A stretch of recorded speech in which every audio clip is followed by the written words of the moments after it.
નમસ્તે મિત્રો, હું છું ગોપાલ ઇટાલિયા. આમ આદમી પાર્ટીના ક્રાંતિકારી યોદ્ધા મનોજ સોરઠિયાને આમ આદમી પાર્ટી દ્વારા સુરત મહાનગરપાલિકામાં વોર્ડ નંબર 4ના ઉમેદવાર બનાવવામાં આવ્યા છે.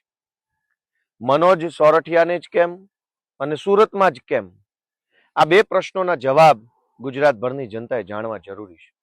આજકાલ રાજનીતિમાં લાંબો સંઘર્ષ કરવાની માનસિકતા લગભગ નેતાઓમાં રહી નથી. દરેક નેતા એવું ઈચ્છે છે કે શોર્ટકટ મળે તો ભાગી જવું છે, સારી ઓફર મળે તો ભાગી જવું છે.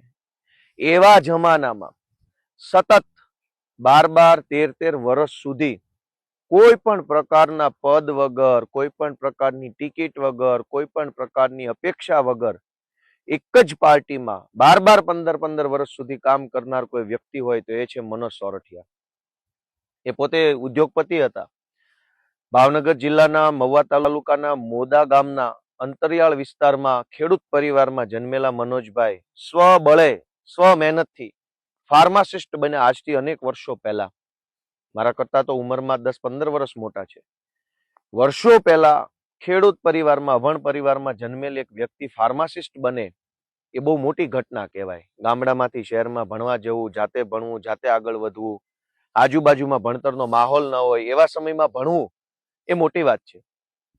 અને ભણ્યા પછી તેઓ પોતે સ્વબળે બિઝનેસ સ્થાપ્યો. એ જમાનામાં વોટર જેટ મશીનોની ખૂબ બોલબાલા હતા ટેક્સટાઇલ ઇન્ડસ્ટ્રીઝની અંદર. સુરતની અંદર વોટર જેટ મશીનના બહુ મોટા ડીલરે હતા. ઇન્ટરનેશનલ લેવલે કામ હતું. એક ઓફિસ એમની દિલ્હીમાં હતી, એક સુરતમાં હતી અને એક વિદેશમાં હતી. વર્ષમાં 6 મહિના ભારતમાં, 6 મહિના વિદેશમાં રહેતા, ખૂબ પૈસા કમાતા અને સારું જીવન જીવતા હતા.